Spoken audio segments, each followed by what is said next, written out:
नमस्कार, जोहार, झारखंड देख रहे हैं आप और आपके साथ मैं हूं सोनाली सिंह। बुलेटिन की शुरुआत करेंगे बड़ी खबर के साथ। बड़ी खबर आ रही है सिमडेगा से, जहां पर सिमडेगा में एक 4 पहिया गाड़ी में अचानक आग लग गई और इस आग की वजह से गाड़ी पूरी तरह जलकर खाक हो गई है। किरसई थाना क्षेत्र के ढेगुर पानी की ये पूरी घटना है। तस्वीरें आपके टीवी स्क्रीन पर। शॉर्ट सर्किट से आग लगने की आशंका यहां पर जताई जा रही है। बीड़ी पत्ता ठेकेदारों की ये गाड़ी थी और आग लगने से इलाके में अफरा तफरी का माहौल हो गया है। तस्वीरें आपके टीवी स्क्रीन पर, जहां पर आग लगने से अफरा तफरी का माहौल हो गया। बीड़ी पत्ता ठेकेदारों की ये गाड़ी बताई जा रही है और शॉर्ट सर्किट से आग लगने की वजह इस वक्त सामने आई है। तो आप देखिए, शॉर्ट सर्किट से आग लगने की आशंका जाहिर की जा रही है। आपको बताते चले कि ये गाड़ी बीड़ी पत्ता ठेकेदारों की थी। तस्वीरें देखिए आप, जहां पर गाड़ी में अचानक आग लग गई और आग इतनी भयावह थी कि लोगों के बीच अफरा तफरी का माहौल वहां पर बन गया। 4 पहिया गाड़ी में अचानक आग लग गई। किरसई थाना क्षेत्र के ढेगुर पानी गांव की घटना है और फिलहाल जो ग्रामीण हैं वो बिल्कुल भयभीत हैं इसे लेकर।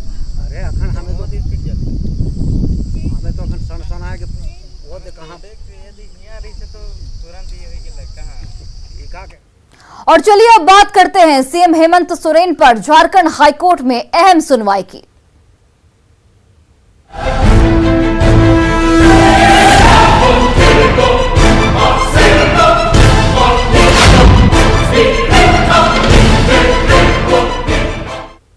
झारखंड हाईकोर्ट में आज माइनिंग लीज, शेल कंपनियों में निवेश और मनरेगा घोटाले से जुड़े पूजा सिंघल मामले में अहम सुनवाई होनी है। संभावना जताई जा रही है कि आज इस पर कोई फैसला आ सकता है। पिछली सुनवाई में राज्य सरकार के अधिवक्ता की ओर से याचिकाकर्ता के क्रेडेंशियल पर सवाल उठाए गए थे। वहीं ईडी की ओर से अब तक की गई कार्रवाई की रिपोर्ट कोर्ट को सौंपी गई थी। इस पूरे मामले में याचिकाकर्ता की ओर से सीबीआई जांच की मांग की गई है। इस पूरे मामले को लेकर रांची से ज्यादा जानकारी दे रहे हैं न्यूज 18 से हमारे संवाददाता संजय कुमार सिन्हा। झारखंड हाईकोर्ट में माइनिंग लीज, शेल कंपनियों में निवेश और साथ ही मनरेगा घोटाला से जुड़े मामले में आज एक बड़ी अहम सुनवाई होने वाली है। इस सुनवाई में याचिकाकर्ता की ओर से सीबीआई जांच की मांग की गई है, साथ ही ईडी की ओर से भी सीबीआई जांच की मांग उठाई गई है। पिछली सुनवाई जो 17 मई को हुई थी उसमें माइनिंग लीज और शेल कंपनियों में निवेश के साथ साथ मनरेगा घोटाला से जुड़ा जो मामला है उसे भी सुनवाई के लिए साथ रख लिया गया था। हालांकि पिछली सुनवाई में दोनों पक्षों की ओर से अपनी अपनी दलीलें पेश की गई थी और इस मामले में ईडी की ओर से जो वरीय अधिवक्ता हैं तुषार मेहता ने अपना पक्ष रखा था, साथ ही राज्य सरकार की ओर से कपिल सिब्बल ने अपना पक्ष रखा था और इस पूरे मामले को खारिज करने की मांग की थी। साथ में उन्होंने सुप्रीम कोर्ट के कई आदेशों का भी हवाला दिया था। लेकिन आज झारखंड हाईकोर्ट में संभवतः जैसा बताया जा रहा है शायद फैसला आ सकता है। सभी की नजरें फिलहाल झारखंड हाईकोर्ट पर है। कैमरामैन संजीव तिवारी के साथ संजय कुमार सिन्हा, न्यूज 18 रांची, ताकि देखने में अच्छा लगे। और देखिए, झारखंड हाईकोर्ट में आज सीएम हेमंत सोरेन से जुड़े माइनिंग लीज और शेल कंपनियों पर सुनवाई है। साथ ही पूजा सिंघल मामले पर भी आज एक अहम सुनवाई होगी। सीधे चलते हैं रांची, जहां पर हमारे संवाददाता संजय कुमार सिन्हा मौजूद हैं। संजय, देखिए, एक एक करके बात करेंगे। सबसे पहले बात करते हैं हेमंत सोरेन को लेकर। हेमंत सोरेन के लिए आज और कल का दिन बेहद महत्वपूर्ण है, 19 और 20 का दिन, क्योंकि आज जहां पर झारखंड हाईकोर्ट में खनन पट्टा मामले को लेकर सुनवाई होने वाली है, वहीं कल निर्वाचन आयोग की ओर से जो उन्हें 10 दिनों का वक्त दिया गया था वो अवधि अब खत्म होगी। ऐसे में हेमंत सोरेन की मुश्किलें कितनी बढ़ सकती है? सुनवाई के दौरान क्या कुछ बिंदु जो होंगे वो अहम होंगे? और ये भी बताइए कि जो याचिकाकर्ता ने जो अपील की है सीबीआई से जांच कराने की, उस पर क्या कुछ फैसला आ सकता है? देखिए, आज झारखंड हाईकोर्ट में आज जो है 10:30 बजे सुनवाई होगी और ऑनलाइन सुनवाई में आपको दिल्ली से भी कई वरीय अधिवक्ता से जुड़ेंगे। और सबसे बड़ी बात है कि इसमें जो मेन दो चीज है, एक है मेंटेनेबिलिटी और दूसरा क्रेडेंशियल। मेंटेनेबिलिटी मतलब है कि ये जो याचिका दाखिल की गई है वो याचिका नियमानुसार दाखिल की गई है या नहीं। राज्य सरकार की ओर से जो वरीय अधिवक्ता है कपिल सिब्बल इस मामले को उठा रहे हैं। उनका कहना है कि इसमें झारखंड हाईकोर्ट पीआईएल रूल्स के नियमों की अनदेखी कर याचिका दाखिल की गई है, लिहाजा इसे खारिज किया जाना चाहिए। चाहिए। वहीं देखिए जो राज्य सरकार, जो आपको याचिकाकर्ता के जो अधिवक्ता हैं, उनकी ओर से साफ कहा गया कि इस मामले में तीनों ही मामला जो है, चाहे माइनिंग लीज का हो, शेल कंपनियों में निवेश का मामला हो, साथ ही आपको जो है आपको मनरेगा घोटाला से जुड़ा मामला, तीनों ही मामले में सीबीआई जांच की मांग की गई है। और जिसमें एक बात आपने पूछा कि जहां तक है कि जहां हेमंत सोरेन की जहां तक बात है, इस मामले में माइनिंग लीज का जो मामला है उस पर तो सुनवाई होगी, लेकिन चूंकि तीनों ही मामले एक दूसरे के साथ कनेक्टेड हैं, लिहाजा तीनों की एक साथ सुनवाई हो रही है। और आज जब सुनवाई होगी तो सबसे बड़ी जो चीज मैंने आपसे शुरुआत में कहा कि मेंटेनेबिलिटी और क्रेडेंशियल, मतलब क्रेडेंशियल का जो मामला है कि याचिकाकर्ता की विश्वसनीयता, कि जिस पर सवाल उठाए गए हैं, पिछली सुनवाई में यह मामला उठा था और कहा गया था कि इस पर हाईकोर्ट ने कहा था कि इस मामले को देखा जा रहा है। तो राज्य सरकार की ओर से जो वरीय अधिवक्ता है इन दो चीजों पर फोकस कर रहे हैं कि मेंटेनेबिलिटी और क्रेडेंशियल, और जबकि या जो आपको इधर से जो याचिकाकर्ता के अधिवक्ता है उनका साफ करना है, साथ में ईडी के जो वरीय अधिवक्ता जो इनकी ओर से जो लगातार दलीलें पेश कर रहे हैं, तुषार मेहता, उनका भी कहना, दोनों ओर से मांग की जा रही है कि इस मामले को सीबीआई को सौंप दिया जाए। क्योंकि मनरेगा घोटाले से जुड़े जितने ही मामले हैं उसमें 16 एफआईआर दर्ज हैं, शेल कंपनी से जुड़े जितने मामले हैं कोई एफआईआर दर्ज नहीं है, लिहाजा इस मामले को सीबीआई को सौंप देना चाहिए। जी संजय, ऐसे में जो आज अहम सुनवाई होगी, क्या कुछ फैसला आ सकता है? क्योंकि सीएम हेमंत सोरेन की मुश्किलें कितनी बढ़ सकती है, इस पर लोगों की निगाहें टिकी हैं।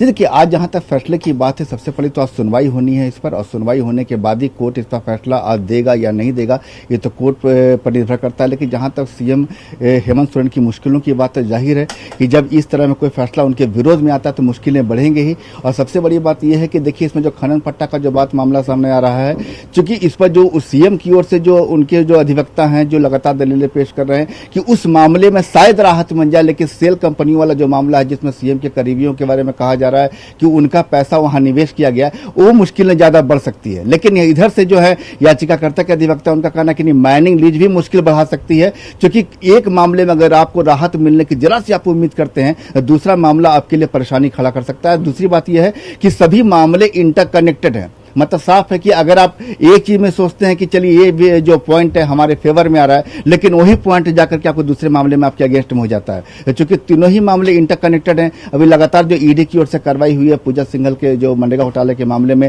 वो भी मामला एक तरीके से आप देख रहे हैं कि ईडी से होता हुआ अब खनन पट्टा जो खनन विभाग की ओर घुस रहा है, और वहां से पहले ही मामला जो है आपको हेमंत सोरेन के खिलाफ मामला पहले से चल रहा है। तो जाहिर है कि तीनों मामलों में सुनवाई एक साथ होगी और तीनों ओर से दलीलें रखी जाएगी। बनाए रखिए, आपके पास अपडेट के लिए फिर से वापस लौटेंगे। फिलहाल के लिए तमाम जानकारियों के लिए बहुत बहुत धन्यवाद। बढ़ते आगे, आईएएस पूजा सिंघल मामले में ईडी को बहुत बड़ा क्लू मिला है।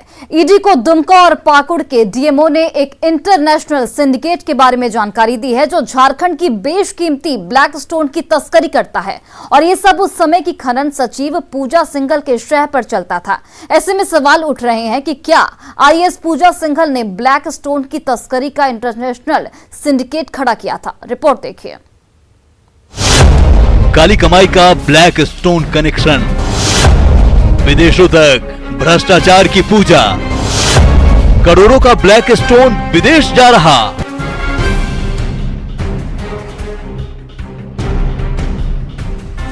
क्या खनन विभाग की सचिव रही आईएएस पूजा सिंघल ब्लैक स्टोन का काला कारोबार करती थी? क्या आईएएस पूजा सिंघल के संरक्षण में झारखंड के इस बेशकीमती ब्लैक स्टोन की तस्करी चल रही थी? क्या सरकार को ब्लैक स्टोन की तस्करी की पूरी जानकारी है? ईडी की कार्रवाई में ये तमाम सवाल अब खुलकर सामने आने लगे हैं। पूजा सिंघल और सीए सुमन कुमार से पूछताछ में ये बातें सामने आई है। देखिए, इंटरनेशनल कनेक्शन तो क्या है कि कोई भी बस तो बाहर तो जाता ही है, लोग भेजता भी है और लीगल तरीका से लोग भेजते हैं। लेकिन इन दिनों जो झारखंड में जो कुछ भी चल रहा है तो लीगल कम चल रहा है, इलीगल अधिक मामला चल रहा है। यही वो ब्लैक स्टोन है जो अधिकारी से लेकर सफेद पोश तक के लिए मानो कुबेर हो। पाकुड़ और साहिबगंज ब्लैक स्टोन का गढ़ है। ईडी की पूछताछ और जांच में ये बात सामने आई है कि पाकुड़ के ब्लैक स्टोन चिप्स को साहिबगंज के रास्ते बांग्लादेश भेजा जाता था और फिर बांग्लादेश से दूसरे देशों में ब्लैक स्टोन की सप्लाई की जाती थी। क्योंकि झारखंड में सबसे अधिक ब्लैक स्टोन जो चिप्स है वो पाकुड़, साहेबगंज, ये जो जिला है यहीं पर अधिक उपलब्ध, अधिक मात्रा में। और आज से नहीं, काफ़ी वर्षों से यहाँ चल रहा है। लेकिन जब से इस प्रदेश में हेमंत सोरेन के नेतृत्व में सरकार बनी है, तब से लीगल थोड़ा बहुत चल भी रहा था, तो उसको भी किसी न किसी प्रकार से बंद करके, क्योंकि लीगल अगर चलेगी तो फिर सत्ता में जो लोग बैठे हुए हैं या जो दलाली करते हैं उनको पैसे नहीं मिलेंगे। क्यों देगा जब लीगल चलेगी तो। कभी यही काला पत्थर झारखंड के राजस्व का बड़ा हिस्सा हुआ करता था, लेकिन आरोप है कि हेमंत सरकार के गठन के बाद ब्लैक स्टोन के लीगल एक्सपोर्ट को बंद कर दिया गया और इलीगल तस्करी का खेल शुरू हुआ। बाबूलाल मरांडी बड़ी बारीकी से इसकी जानकारी दे रहे हैं। तो इसलिए जब से हेमंत सोरेन की सरकार बनी तो इन लोगों ने इस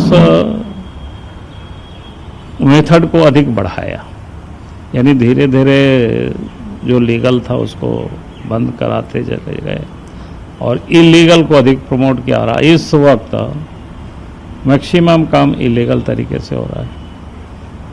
तो इलीगल तरीके से पार करना बहुत सारे रास्ते हैं, जो कि बांग्लादेश तो बिहार के, झारखंड के बॉर्डर पर है,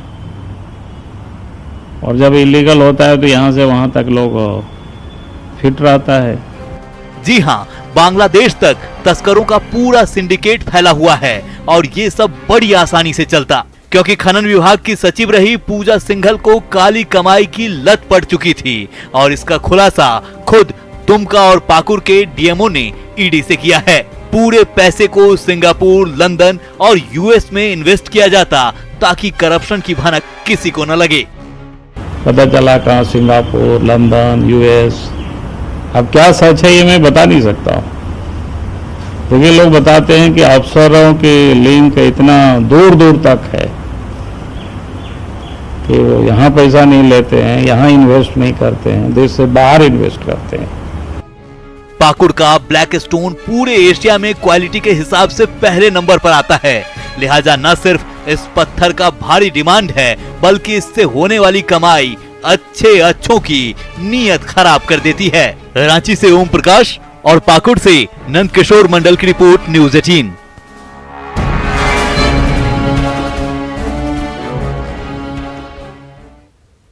और देखिए, लोहरदगा के सदर थाना क्षेत्र स्थित निंगनी गुम्बा टोला में दो युवकों के बीच आपसी विवाद को लेकर दो समुदाय में झड़प हो गई। युवकों में हुए विवाद के बाद मुस्लिम समुदाय के युवकों ने घर में घुसकर आदिवासी समुदाय के लोगों पर जानलेवा हमला कर दिया। हमले में कई आदिवासी महिलाएं जख्मी हो गई। इस पूरी घटना के बाद से आदिवासी समाज और हिंदू संगठन में आक्रोश है।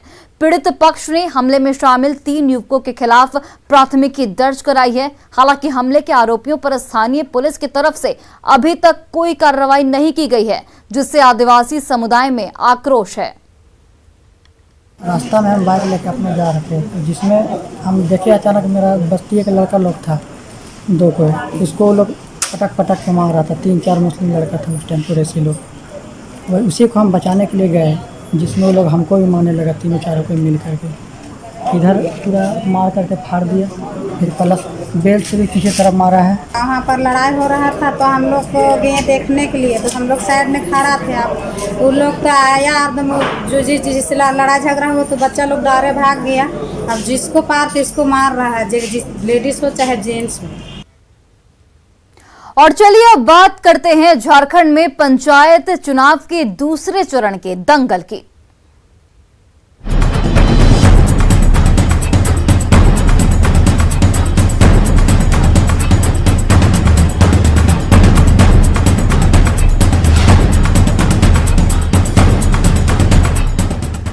धनबाद की महुदा में वोटिंग के दौरान प्रत्याशियों के बीच झड़प होने से माहौल तनावपूर्ण हो चुका है। बाघमारा प्रखंड के महुदा में राधानगर बूथ नंबर 4 की ये पूरी घटना है। वोटिंग के दौरान पदुगोड़ा पंचायत के 3 प्रत्याशियों के बीच झड़प की खबर सामने आई। यहां प्रत्याशी विकास अग्रवाल, महेश पटवारी और संतोष महतो आपस में उलझ गए, साथ ही गाली गलौज के साथ एक दूसरे को ललकारने लगे। माहौल अभी भी तनावपूर्ण बना हुआ है। हालांकि पुलिस ने तत्परता दिखाते हुए हालात को काबू में किया।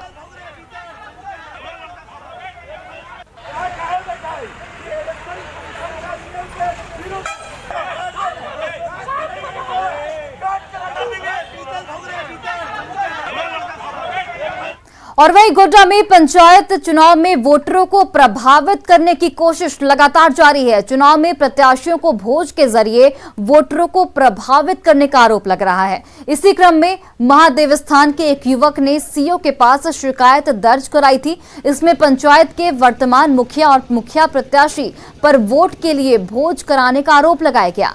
सूचना मिलने के बाद महागामा पुलिस मौके पर पहुंची, तब मुखिया प्रत्याशी ने इसे अपने पिता के वार्षिक श्राद्ध का भोज बताया। हालांकि भोज खा रहे लोगों ने इसे वोट का भोज करार दिया। इधर सीओ ने इस पूरे मामले की जांच रिपोर्ट मांगी है, जिसके बाद आगे की कार्रवाई की जाएगी। आचार संहिता का उल्लंघन जो हो रहा है, 17 तारीख तक का ही डेट था और आज 18 तारीख है। शाम 7 बजे से पूरे गांव का आज भोज हो रहा है। पूरे पंचायत के 5-6 गांव को बुलाया गया है। आज सिंधु देवी जो मुखिया प्रत्याशी है, वो उनके आवास पे आज भोज है, उसके लिए आवेदन देने के लिए आए। कथीर भोज क्या ले लो छो? हाँ वोटर कयाज के वोट काल जगह की नाम बोलो कथीर भोज क्या ले लो जो? हाँ वोटर कयाज के काल जगह ठीक 19 तारीख का। इस प्रकार की सूचना जो है प्राप्त हुई थी। ARO को जो है वस्तु स्थिति का जांच करने के लिए भेजे हैं। उनका जो है प्रतिवेदन प्राप्त होने के पश्चात आगे की कार्रवाई की जाएगी। और वहीं देखिए, पंचायत चुनाव में धन बल के जरिए वोटरों को प्रभावित करने की कोशिश जारी है। गढ़वा में सदर प्रखंड के मध्या पंचायत की मुखिया के पति का एक वीडियो इस वक्त वायरल हो रहा है, जिसमें वो रुपए गिनती कर और उसे लोगों को देते दिख रहे हैं। इस वायरल वीडियो के बाद चुनाव पदाधिकारी रेस हो गए हैं।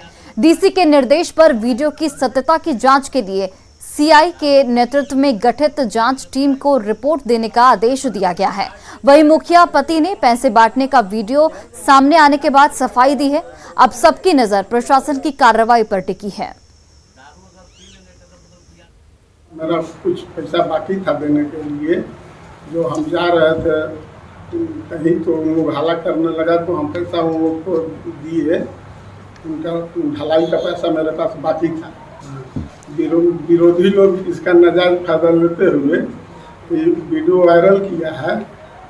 अब यही बात है, पैसा नहीं बंटना चाहिए। पैसा बंटने से लोकतंत्र का हत्या हो रहा है।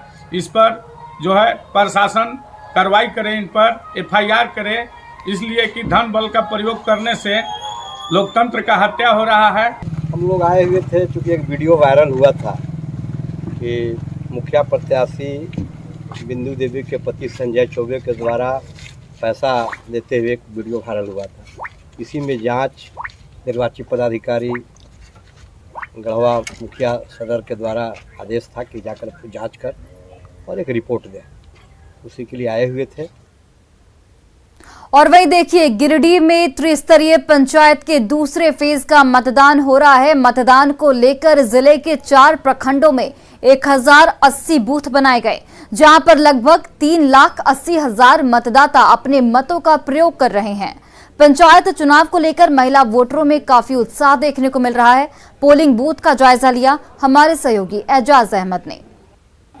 गिरिडीह जिले में त्रिस्तरीय पंचायत चुनाव का दूसरे चरण का मतदान आज से शुरू हो चुका है। आपको बता दें कि 4 प्रखंडों में मतदान हो रहे हैं और इसकी शुरुआत हो चुकी है। आपको तस्वीरों के जरिए मैं दिखाना चाह रहा हूं कि मतदाताओं में कितनी उत्साह है और ये लोग जो महिलाएं हैं सुबह से ही लाइन में लगी हुई है ताकि अपने मताधिकार का प्रयोग कर सके और ये लोग इंतजार कर रहे हैं। आपको बता दें कि पूरे जिले भर में जो दूसरे चरण में मतदान होने वाले हैं उनमें से 4 प्रखंड हैं, जिसमें गांवा, तिजरी, देवरी और बेंगाबाद शामिल है। और अगर टोटल बूथ की बात करें तो लगभग 1100 बूथ हैं और इसमें अगर मतदाताओं की बात करें तो 3,80,000 मतदाता इस दूसरे चरण में मतदान करने वाले हैं। वहीं यहाँ पे कुछ लोगों से बात करते हैं, समझने की कोशिश करते हैं कि ये लोग क्या सोच रहे हैं। आपका नाम क्या हुआ? मेरा नाम रचना। वोटिंग किए हैं आप? वोटिंग लाइन में है। अच्छा, कब से लाइन में लगे हुए हैं?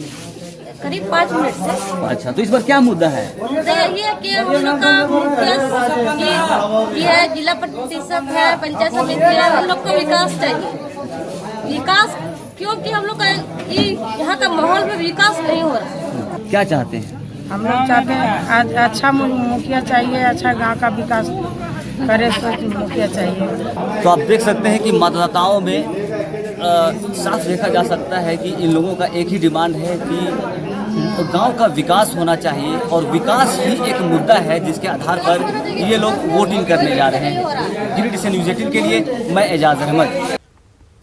और पंचायत चुनाव के दूसरे फेज में सिमडेगा में सदर और ठेठई टांगर प्रखंड में मतदान लगातार जारी है। इन दोनों प्रखंडों में 317 बूथों पर वोट डाले जा रहे हैं, जिसमें 391 प्रत्याशियों की किस्मत का फैसला वोटरों के द्वारा किया जा रहा है। इस दौरान सुरक्षा के भी पुख्ता इंतजाम किए गए हैं।